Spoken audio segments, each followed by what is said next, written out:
standing up, and I'm not allowing myself to take part in this sham, this illegal activity that they are doing. That when you get a government who is just going to try to nullify everybody that speaks up and actually wants to say, I don't agree with you. And what they do is they'll cancel you. And that's happening a lot now. So I think what it has turned into is the police who have been arm's length from any government are now embraced by the government, and they're actually doing the government's bidding. Adam Soos here for Rebel News, and I am outside of a Calgary Police Service District office here to chat about the Calgary Police Commission's decision to ban the thin blue line patch that is sported by many officers as a signifier of respect and solidarity with those officers who have paid the ultimate price in the line of duty. The blue, of course, signifying the uniforms that these police officers wear in their day-to-day duties, and the line signifying the line that they hold between chaos and civilized society. The Calgary Police Service has come under a lot of scrutiny as of late for aggressive clampdowns on protesters in the city, as well as a series of arrests of pastors that garnered international attention. Unfortunately, woke activist Police Chief Mark Neufeld is less concerned with addressing those issues, and he, along with the Police Commission, are focused on symbols and signifiers, going after long-held traditional symbols of solidarity for police, like the thin blue line. I think these protesters are, from the anti-democracy group, are actually pushing the limits of Section 2 of the Charter. And that's how we ended up seeing things like, Freedom Convoy, Freedom Rodeo, Freedom Breakfast, this type of thing. This is much different. This is a different type of protest than we've seen in the past. The president, John Orr of the Calgary Police Association, has said that police officers are not at all happy about this and are not likely to comply and will continue to wear this symbol.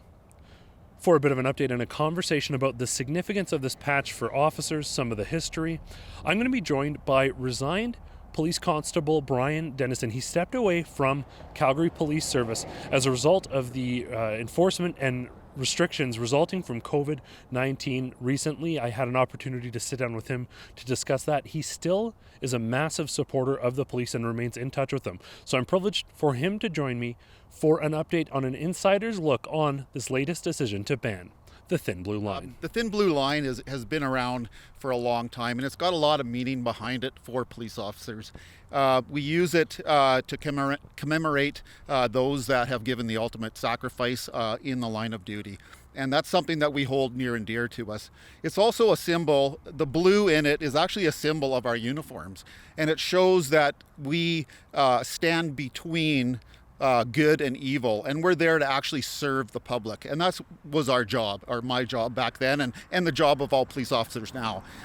So the significance is very, very huge for police officers, and it's a disservice for the Police Commission to go through and demonize this patch that we would wear, or police officers wear, to commemorate those things. And for them to throw in meaning that is not there is totally wrong, and they have overstepped their bounds for sure. And what is some of the justification that they are giving for this ridiculous decision?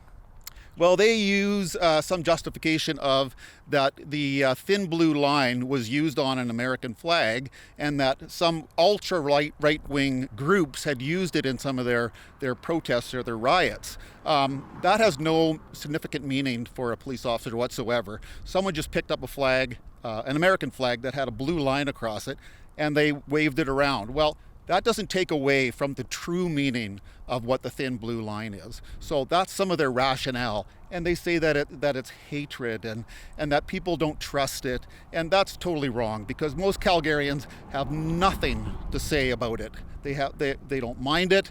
It actually shows solidarity between police officers, and that's a good thing. So the Calgary Police Association president that represents the officers and some of the other associations have come out and said, no, this has nothing to do with white nationalism. This has nothing to do with the extreme right wing. This is about honoring the duty of police officers within society, the role of police officers in society. Have you spoken to, or do you get the impression that a large number of police officers are simply going to ignore this ruling and continue to proudly sport the thin blue line? I can guarantee it. It has been talked about it's probably been over a year and a half that the commission has been going through this thing. And I know when I was still on the job, I was going to wear it. There's absolutely no ifs, ands, or buts about it. And I've heard from my friends that are still on the force that they're going to wear it. And I commend them for that. That is something that they should not allow the police commission to get away with that. And stand firm, guys, like really. Though I've said it many times, I believe that there's a lot of really good police officers. There's some that have overstepped their bounds, but predominantly the police officers are here to do a great job. And I think they're doing that. And there's nothing wrong with them wearing the thin blue line in their uniform to signify what they're doing. Now, you did mention there, we saw, for example, and this is when you were on the force still, but we saw protests for 2 years. They were entirely peaceful. Suddenly, GOT Gondek weighs in and says the counter-protesters who are disobeying police, they're the good guys. The police chief, apparently all the associations, the police are opposed to this, the police chief on board with banning this symbol. Have we seen the sort of politicization and the ideological enforcement of the police forces? Rather than simply upholding the law, they are now being wielded by political entities to enforce their will. 100%. I do agree that the police services now are the strong arm of the government. And it shows very clearly that you get somebody like Godneck, you get somebody like Courtney Walcott. All they have to do is tweet a few things out, and they stir up a hornet's nest that's never even been there from another side that's protesting a peaceful protest. And all of a sudden, the police chief changes from one day to the next. So is there political pressure? Is he bowing to the political arm? 100%. And I just want to point out too that the police chief, Mark Neufeld, has a 19% approval rating as of last year. Horrible. Why is he still on the job? Really, it's terrible. The final sort of question I wanted to ask is that there does seem to be this sort of concerted effort for principled officers like yourself, resigned officers, but former officers, officers out there wearing that badge who still are the thin blue line, who believe in fundamental principles, that they're being sort of escorted out the door, being shown the way, because they want people who are compliant. They don't want people who will uphold the law, but they want people who will do what they're told. Is that the impression you're getting as well, especially with decisions like this banning of the thin blue line? Yeah, I would say so. I would also say that they're having trouble now filling the positions of a police officer, so their standards have gone way down. So instead of being a critical thinker, like a lot of the officers that were brought onto the force and have lived their careers in doing that, they're not that anymore. So what they are is they're followers. They're followers of rules, they're followers of orders. Even though they're unjust orders, they're unlawful orders, they will follow them, and that's who they are. So they're bringing the wrong people into this job to actually do it professionally. It's just not the same as it was before. Well, certainly troubling to see many people out there. I know, sad, many longtime supporters of police forces, longtime generally blue line supporters. But with what we're seeing, there is almost irreparable damage being done to the reputation of police officers. I, for one, when my son or daughter say, well, I want to be a police officer, I think that's great because I think good police are needed. What do you make of, and this will be the final question, just this sort of woke ideology and the politicization? And the shocking thing is very often what we hear with woke ideologies, inclusivity and de-escalation and stuff. But then in practice, what we're seeing is ideological, particularly in Ottawa, in the protests lately, these people who are professing to be GOT Gondek's, Justin Trudeau, Sunny Ways type politicians, the police under them seem more brutal than ever.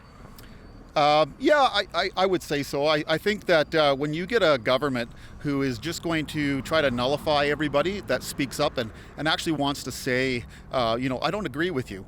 And what they do is they'll cancel you.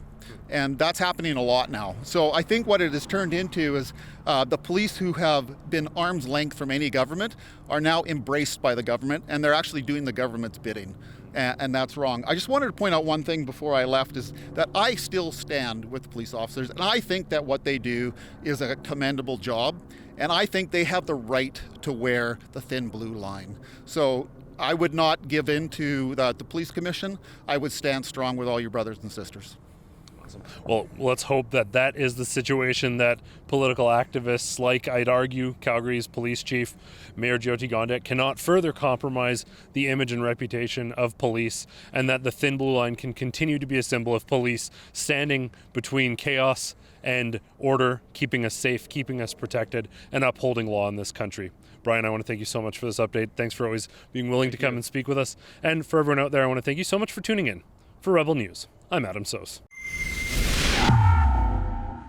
One of the ways that you can support Rebel News as an independent media outlet who doesn't take money through your taxes, whether you watch us or not, is by actively choosing to go to rebelnewsstore.com and picking up something like this wonderful hoodie that I'm wearing. There's tons of shirts and merchandise there. Any purchase you make there helps us get out here to tell the other side of the story and to do real journalism free from government influence. So again, go to rebelnewsstore.com, make a purchase today, and support independent journalism.